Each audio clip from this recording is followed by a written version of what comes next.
What's shaking? Hey, I'm Rick Jordan, and today we're going all in. Here we are again. We are back, and today we're going all in with a self-mastery coach, former SiriusXM morning show host, who has used her own despair and hopelessness as the fertile ground for radical self-improvement and personal growth, and also just an amazing woman who I've gotten to know here and have shared the camera with. Andrea Lowell, what's shaking? Oh my, Rick Jordan. I'm so happy to be here. Thank you for having me on. I just cannot wait to see where this conversation goes and what the two of us will shake loose. Me too. The last time we saw each other, we were in person, obviously seeing each other on David Meltzer's show, 2 Minute Drill, when we were filming for that. And that's right. That was so much fun. Yeah, that just released too a little bit ago. That was a blast. Yeah. And what was so cool for me, and I could tell like where your morning show hostness. That's a fun word, hostness. Yeah. Hostness with the mostness. Yes.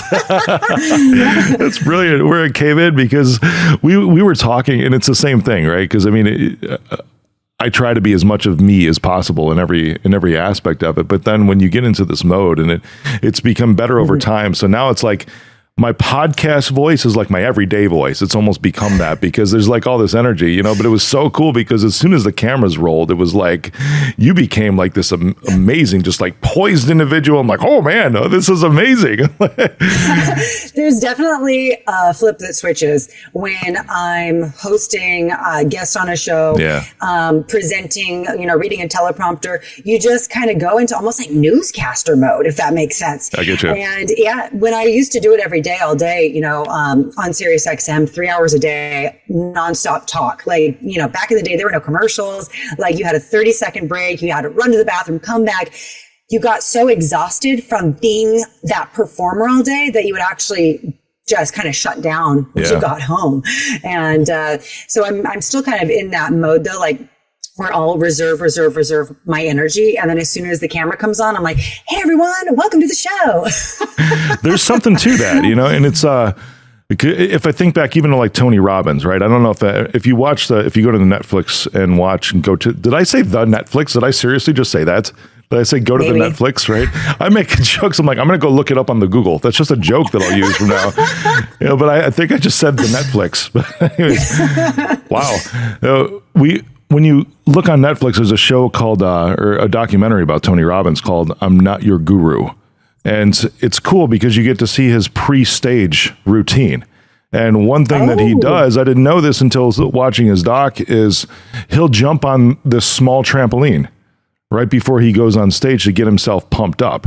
You know, but prior, he is seriously just like chilling before then, you know, like going through the format of what he's going to talk about that day. It's not like super high energy. Now, I know you and I are people that are, and he generally is like super high energy all the time, but there is something for that, right? When you have to do these things. And this is, we're giving life advice, by the way, right now, right? Before you're doing a big thing or whatever, you know, it's still you, but I'm rambling because I'm thinking, not rambling, but I'm monologuing. And what helped me, because I noticed too with you on the show, right? You were just gorgeous in your, I think it was an orange jumper, wasn't it, that you had on? Red jumpsuit, baby. That's it. Yeah, that's like your power thing. And it was so cool. And then I see you on Instagram and you're in pretty much what you're in right now. You know, what are you more comfortable in? Or is it both, just depending on the moment? You know, that is such a good question. There are certain, I hate to say like a costume, but there's certain, you know, things I put on or jewelry I put on or makeup that I do that really helps me get into character. So if I'm going on a show with you, David Meltzer, a bunch of other super successful people, I'm going to put on what makes me, you know, bring out that boss babe kind of energy. And that's going to be my red power jumpsuit, you know, bring my hair and makeup girl from my old, you know, days on TV. That's right. You brought your own. Yeah, that's right. I did. I can't risk it right now. But truly, you know, I am authentically me in any of those outfits. Yeah. Like that version you met, that is so authentically me. But, you know, typically in day out, I might be in my workout leggings and a sports bra or like, you know, a cut off tie-dye tank top. So it really just depends on where I'm going and how I need to feel. That's cool. You called it a costume too. And my media coach, my very first media coach, because I did go through actual media training before I started doing all this big media. This was like 4 years, almost 5 years ago. And right on. He called it a costume. You know, and one of the things at that point I was going on as like an author, because that was one thing to get me on TV. Wrote a book, literally just wrote the book, which ended up being a good book, I think anyways, or a fun book. And that got me on TV, on lifestyle shows. You know, it wasn't like it wasn't what I do right now, you know, because I go on like CBS Money Talk, National, you know, now to talk about the Elon Musk deal and the cybersecurity and all those things. Different scenario, right? Rather than doing like a lifestyle segment.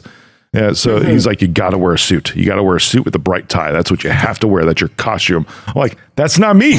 And he's like, no, but it is you as an author. It's a costume what you need for right now. And I'm like, okay. I would have been like, Rick, you know, in the multiverse, there's a version of you that is that suit wearing author. Just channel him. Yeah, right on. You know, now it's now I go on, you know, I go on Bloomberg or whatever, and I'm wearing my black T-shirt and my black jeans. That's you. Right now on. It's like the Rick Jordan costume is the authentic Rick Jordan, which is, I knew I was going to see you today in a black T-shirt. Yeah. That's you to me. And I love it. You know, it's like, I don't have to try to dress a certain way to make anyone happy or try to fit in. Like, this is me. I'm unapologetic for it and I'm showing up. And if people love it, they love it. If they don't, bye. Bingo. I love it. Bingo. This is so cool because I love where our conversation is going today. And I know everyone listening is going to pick up some huge tips because this is, you know, unapologetically authentic. You know, that's how you need to be and how you dress and how you show up to things, you know, and that doesn't mean be a slob. Right. You know, it's not like don't be disrespectful. Exactly. Yep. Yeah. Because, I mean, we were taking pitches on that TV program. Right. And these are real startups. Right. These are real startups that are looking for real money, real help from us as judges. And I was, you know, as I saw them show up, there was a lot that were dressing or showing up energetically in a way that really didn't seem like them. You know, and it was funny because just this morning I saw a post from this dude named Brett. I can't remember what his company was, right? But then he was like, you know, he was going through all the individuals that were the judges on this episode. He's like, then there was Rick Jordan. He was the Simon Cowell for our pitch. But then he's like, met him outside of the studio and he's just this huge softy, you know? And I'm like, but that's the thing. It's like, both are me. I'm going to be direct and straight up to you because that's authentic for me, but I'm also going to support you in every possible way that I can.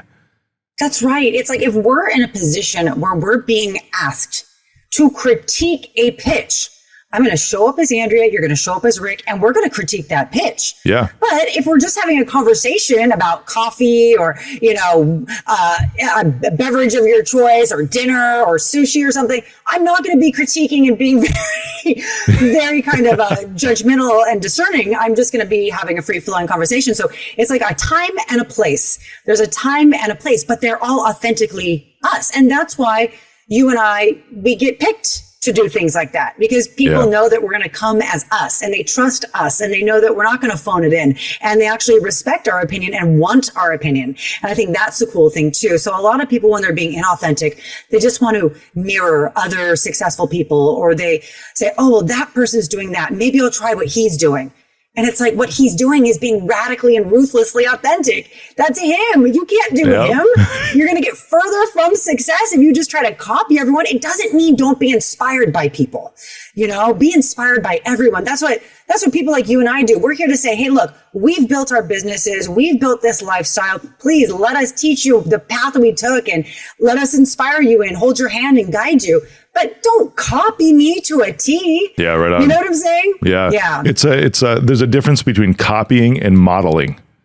Right. And copying is like, I'm going to be just like you, but modeling, it's good, I think, to model somebody, at least in your beginning days of whatever it is that you're doing, or even if you level up to this new area in life or business, you can find a new person to model. Like, oh, they've done this before. I'm going to study them.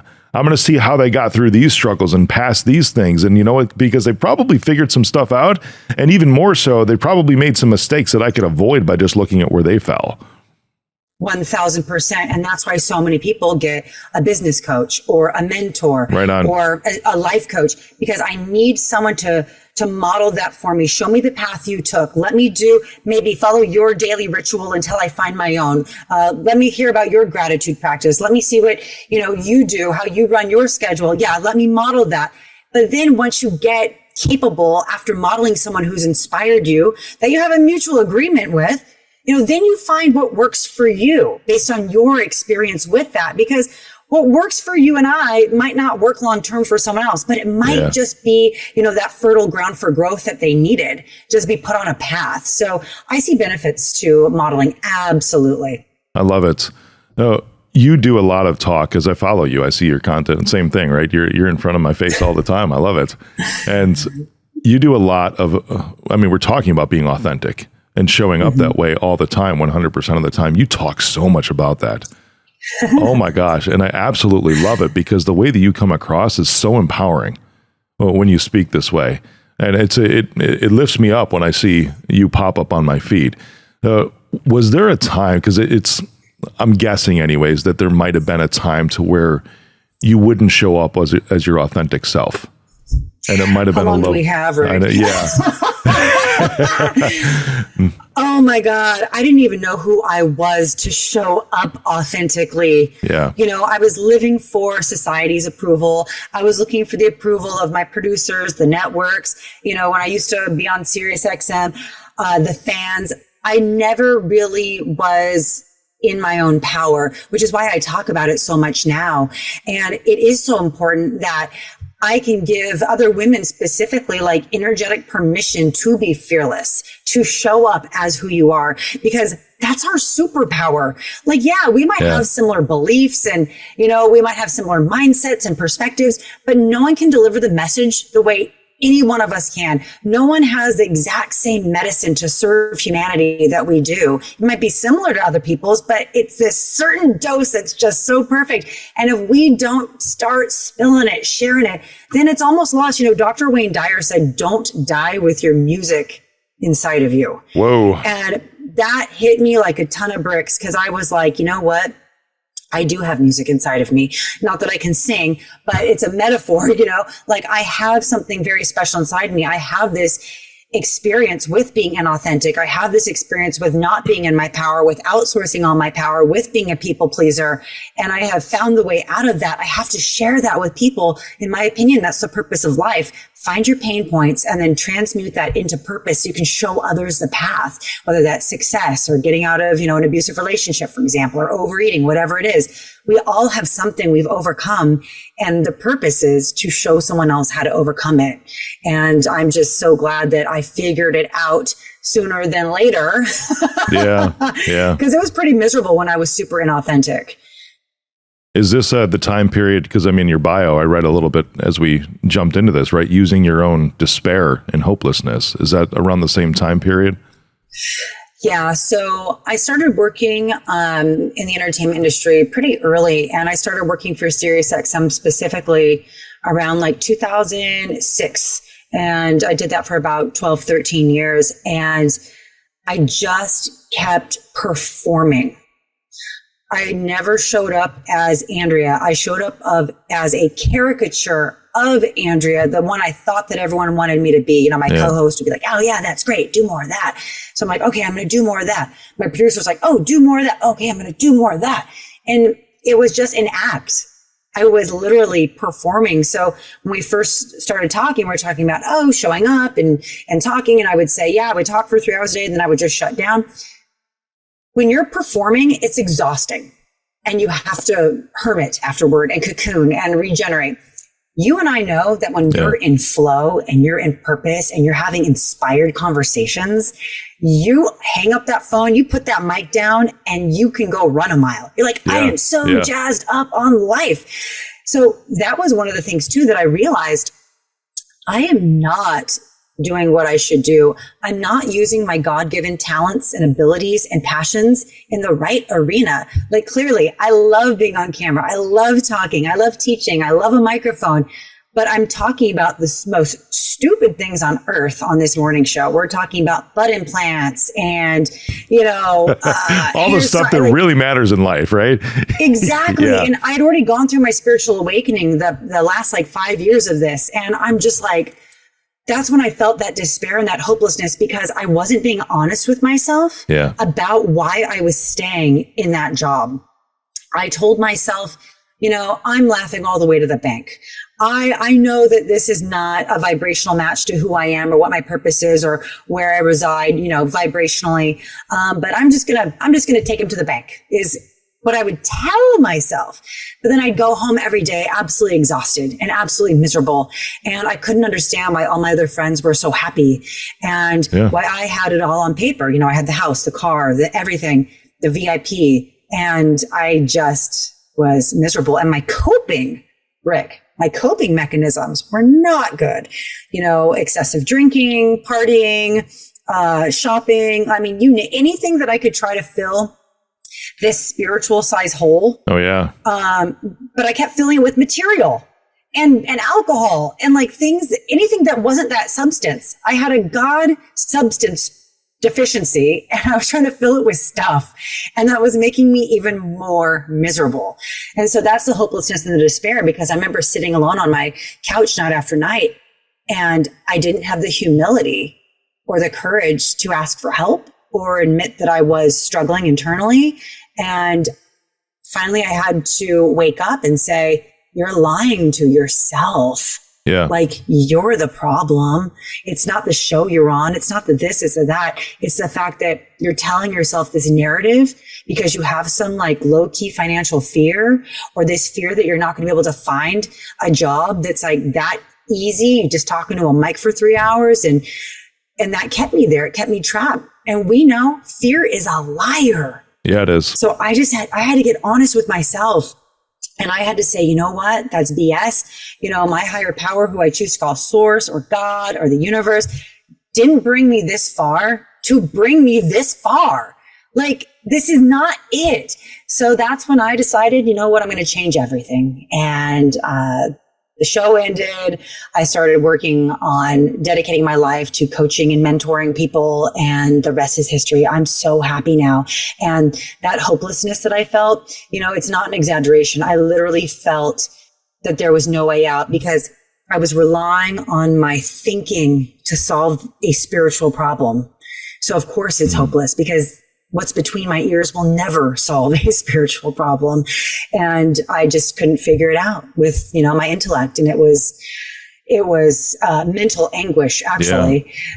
Yeah. So that's my story, Rick. Wow. Thanks for diving so deep into that too. Cause I think it was just yesterday I was reading an article on, I think it was BuzzFeed. It was, like 27 celebrities that walked away from acting, and here's their net worth today. And I'm taking a look through this, and there were some individuals, I can't remember all of them, but Gene Hackman was one, right? I remember him because I remember seeing him as a kid, right? Because he was Lex Luthor in Superman with Christopher Reeves, in the first Superman movies. And he walked away from acting in mid 90s or late 90s, something like that. And then he became an author, and he's been writing for 20, 25 years now. I mean, his net worth skyrocketed, but you see that's like, okay, there's a success story, right? A dude pivoted, if you could call it that. But then I'm seeing these others who are in these big movies, and now you see it's like their net worth is $500,000, right? And they're a lawyer now, or they're a vet. They're a veterinary doctor. I can't remember. That was one I remember. It's like, oh my gosh, that dude. I can't remember the name of it. It was somebody that everybody would know. I wish I could remember these names. Like, really? You're a vet now? Yeah. Yeah. Exactly. And it's like that person's net worth was like $300,000. And it's like, let's be real, right? Most homes in America cost more than those numbers that I just put out there. Right. Yes. So a $300,000 or a $500,000 net worth. I mean, it sounds like a lot when you see it, if you saw it all in cash, right? Or sitting in your bank accounts, but really it's not a lot, because most people's net worth are that already, because even $1 million is not a lot anymore, but if you own a house, even if you have a mortgage or whatever, especially after the last couple of years, you're probably worth at least a couple $100,000. In equity. It's very possible. But for me to look through this, and that was the point, right? Because it's BuzzFeed. They're looking for good headlines. And it caught me. It sucked me in. I was guilty of it too.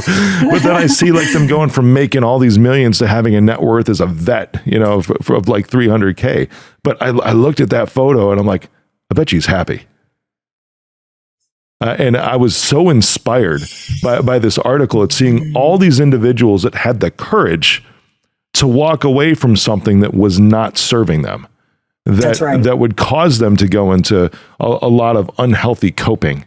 And it's like, awesome, good for you. And it has me checking myself. It's like, okay, what am I doing that I'm not supposed to be doing right now? Is there anything that I'm trying to cope with right now just because I feel like I might have these expectations on me of other people, of other things, of situations, and so far I haven't come up with anything, which is good, right? It's pretty much, I know, right? That's good. But then it's like, okay, but is there some areas to where I could maybe shift some things and leverage my time better? And that's been a focus I've had over the last couple of months. For sure. All of us. Yeah. Not changing what I'm doing because I feel energetically aligned, but still, if that's you're inspiring me today. And I saw that. I think it's meant to be that we talked about that. Right. And then I saw the article yesterday. So yes, that's awesome. Way to go for walking away from SiriusXM and going into what you really want, because I bet you get so much fulfillment from seeing the individuals grow that you coach. Oh my God, Rick, the vibrational contrast of when I would go to set every day and, I'd get full hair and makeup because we would simulcast on TV. And, even though I felt beautiful, I looked beautiful, I had the wardrobe and this and that, I was not good. It was like, I was this contracted, lower consciousness version of myself. And then when I would go help people, even if it was just like helping a friend on the phone, it was so expansive and it was so joyous. And I'm like, oh my God, is this what joy and inner peace feels like? Is this what purpose feels like? And I'm so glad that I had that contrast, because I could know the difference of like, this is draining me and it's not worth the energetic currency exchange. Yeah. It's not, because I don't care how much you're paying me. Like, if you're going to suck me dry and suck out my soul essence, make me walk on eggshells. I remember toward the end of my career on radio, I would have to like bite my tongue not to say things that mattered. Oh, yeah. It was painful. Yep. Like, I'm like, oh my God, keep it stupid, keep it like, it was so painful. But when I would serve people, when I would show up and serve, when I would help someone, when I would open their eye to a blind spot about where they were putting their own energetic currency or their own attention on, or why they weren't manifesting the life of their dreams, or why they had horrible relationships, or a core wound from their youth or their young adulthood, like, distorting their perspectives now, that joy. Like I said, that energy it would give you, where I'm like, oh my God, should I go work out right now? Like, I am jacked. I'm wired to feel. That was exactly what I needed. And it was so, so beautiful to experience. And I always remember that, because I get offered stuff, still in the entertainment industry, and I just politely decline. It's not like what you and I do, where we show up and we know we're going to be surrounded by people on the same mission as we are. Yeah. We all have different purposes, but we know we're all in alignment. Yep. Like, we might have different perspectives on a few things, but we know that we're being of service for the most part. Sure. We've gotten good at being selective too, and there's I wish I had started being more selective earlier. Yeah. Yeah, with individuals. We didn't know what we didn't know. Exactly. Yeah. And that's okay. I mean, you start to feel those cringe moments when you're around, when you're around people. It's like, there's something up with you. I don't know what it is, but I don't want to be around you. When they're just putting off a very different frequency than you, a very different vibration. And that's something that you can feel. So everyone who's listening, pay attention to that. If you feel off, it's probably because there's something is off. Oh my gosh. So I remember when I first started, kind of going out on my own, I'd quit entertainment. I'm trying to do the whole spiritual thing. I'm getting in with different, pockets of networks and people. And I was still a little bit insecure, right? And maybe I have some imposter syndrome. Can I do this? Like, can I really just go full out into coaching and mentorship and self-mastery and manifestation? I remember connecting with this one gentleman, and he kept saying all the right things as far as like business partnership, but something in my stomach, like the pit of my stomach, was like, ugh, ugh. And I'd never actually felt that before. And I remember thinking in that moment, just ignore that. You're so smart. If something weird is up, you can just, intellectually circumnavigate his weird stuff. And no, I should not have ignored that nudge from within my solar plexus saying, run for the hills. This guy's a creep. And truth be told, it was not a good relationship. It was not advantageous. It turned into a completely distorted thing. And I use that as an example because now I know what that feels like. Yeah. And now I know that if I don't listen to that, I will get burned. I wasted so much of my own personal time, lots of my energy on trying to make something work with someone who I was never meant to work with. And had I just listened to my own gut on that second time we met, I would have saved myself 2 years of BS. Right on. And that's really the thing, isn't it? And I've been talking, we talked about leveraging our time, but even talking with my son the other week, I'm like, listen, it's like all this stuff that you want, he's 15, right? All this stuff you want to go after in life, that's great. But the one thing is like, if the only thing you can't get back is that time. So if there's something that doesn't feel right that you don't want to do, and he moved on from swimming at one point or whatever, but that's the same thing. It's like, if I ever look back, I don't ever regret any decisions that I made because of the lessons that I've learned. Not one bit. The only thing that I look back and I'm kind of like, is the time that was lost during those periods. I still have learnings, but it's like I can't recoup the time. I can take the learnings and apply them to something else. And if I didn't go through that, but maybe those learnings, if it was like a year time period that it took me to learn what I learned, maybe next time it can take me like a week. Okay. That's the whole point. I think that just really solidifies what you said. We have this time suck. We learned the lesson, but the lesson is, and when you accept it and you grow from it and you're like, okay, challenge accepted. I've learned the lesson. I'm not going to repeat the same mistakes. You probably just saved yourself years of wasted time in the future. So it wasn't in vain, right? It's never in vain. Right? No, but the point is, you and I, when we make mistakes, we have no choice but to learn and grow from them. Like, I have no tolerance at this point in my life of repeating mistakes. It's evolve or repeat. And I'm all about that upward spiral of personal evolution. In my past, before I was awake, when I was living in that hopelessness and despair, I would make mistake after mistake. And the universe was like, Andrea, you're not learning the lesson, so we're going to make it louder and harder and more painful. And I finally got it. And now I'm like, nope, not playing that game. So now when the universe just whispers at me, I'm like, message received. Right here. Right, yeah, I got you. No problem. Not going to go down that path. Yep. Wait, I hear a really, really faint. Okay, I'm going to, yes. Please. Wow.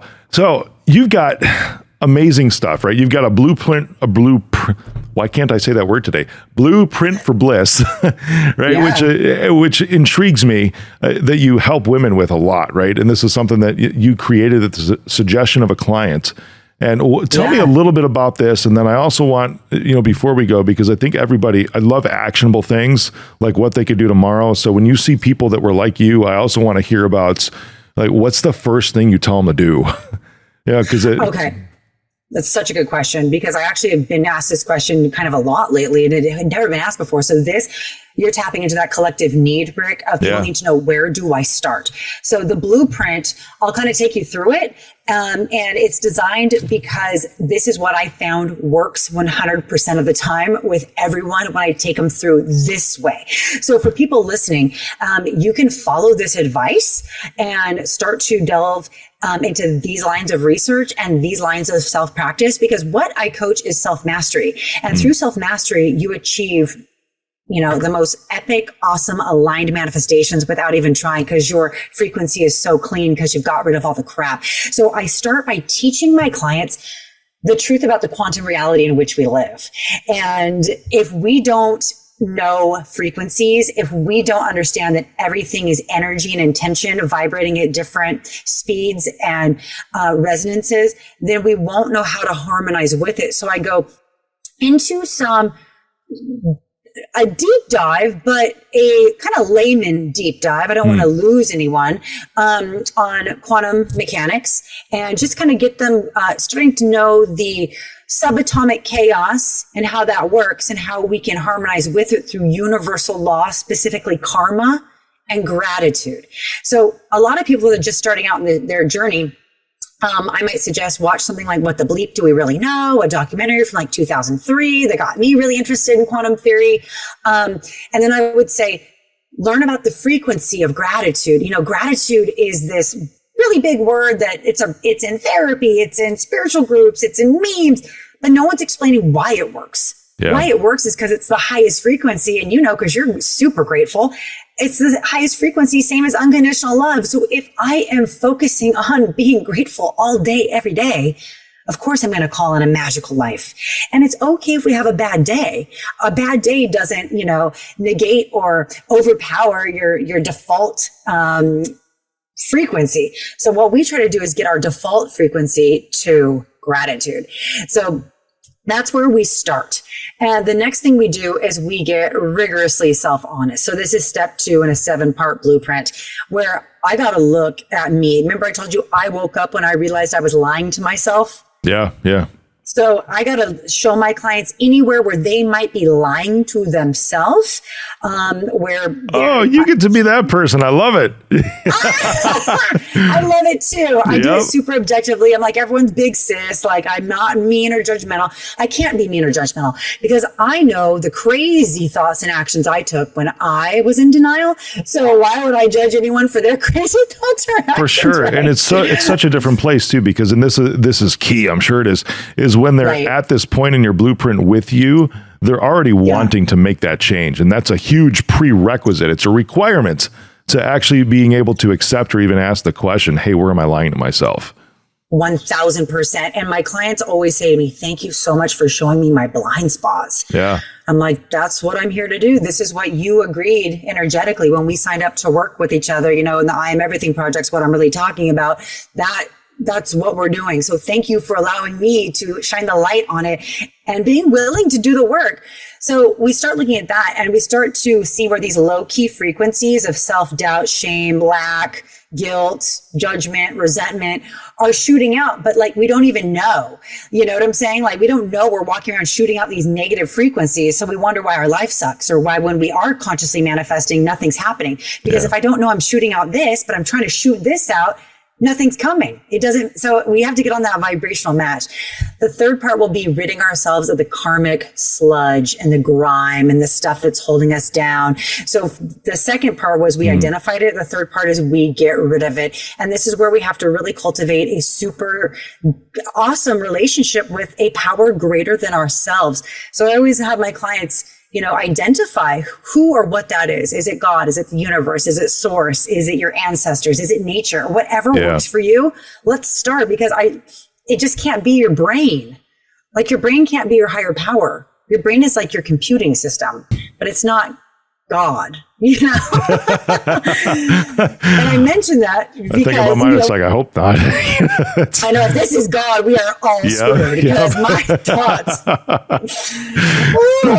But I say that we have to cultivate that, because if I think I'm doing this thing alone, or I don't have anyone to turn over these negative thoughts or behaviors to, it's going to be really isolating. It's going to be really frustrating. Yeah. So then we need to really radically improve our self-worth by looking at what we value and looking at where we put our energetic currency. Am I trying to impress people with what I do with my cash, for example, or am I doing what lights me up? You know, like how we're talking about, like having to wear a suit on TV or showing up authentically as you. Right? Yep. You can afford to wear a suit every day, but I'm wearing a t-shirt. So it's like, who are we doing things for? And once we realizing who we're operating for, then we can jump into part 5, which is masterful manifestation. So everyone, they want to do manifesting step 1 of the blueprint. Guess what? I want to keep adding people to my 100% success rate so that I can't put manifesting in there. Yep. So we get clear, and then we go into abundance and lifetime integration. So that's the blueprint of the I Am Everything project. And that's what I do. I love it. I absolutely love it. Thank you. And that's where everybody can follow you too, is the I Am Everything project. Yeah, on Instagram's where I am all the time, for sure. Right on. So go there, follow Andrea, because she's freaking fire, for real. That's it. What do you have next, right? Because we've got to say, hey, well, you've got your blueprint, right? That's everyone can connect with you on there for coaching, I would assume. Yeah. Yeah, absolutely. In my link tree in my bio. Sign the F up today. Yeah, I mean, you can find all this stuff there, but I always have ongoing retreats. I'm always doing workshops. Basically, if you go in my link tree, you can sign up for my mailing list just to stay on top of things. I'm never not offering something.